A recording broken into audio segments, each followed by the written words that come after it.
एक शहर के दिल में, जहां ऊंची इमारतें बादलों से छू रही थीं और नियॉन लाइट्स रात को रंग भर रही थीं, एक अजीबोगरीब किताब की दुकान थी। यह कोई साधारण किताब की दुकान नहीं थी।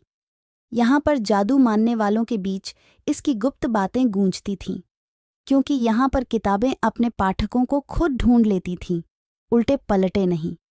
दुकान के मालिक, जिसे सिर्फ मिस्टर एटलस के नाम से जाना जाता था, एक रहस्यमय व्यक्ति थे।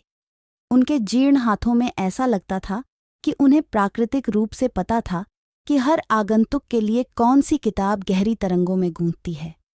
एक बरसाती शाम को एक जवान महिला, जिसका नाम एलिजा था, तूफान से बचने के लिए दुकान के अंदर पहुंची। वे हाल में खोए हुए महसूस कर रही थीं। जीवन में कोई उद्देश्य नहीं था और दुकान की ओर उन्हें एक अनजान आकर्षण महसूस हुआ।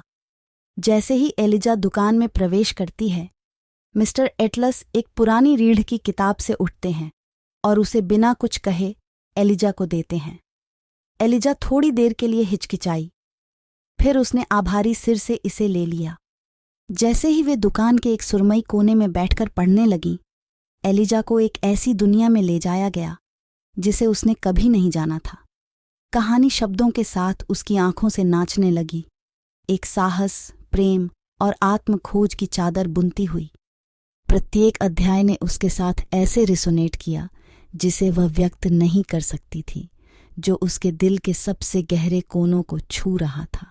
दिन दर दिन बीतने से एलिजा को बार बार दुकान लौटना पड़ता था, एक के बाद एक किताबों को ग्रहण करती हुई। हर एक ने उसे अपने आप को समझने और इस दुनिया में अपनी जगह को समझने में आगे बढ़ाया।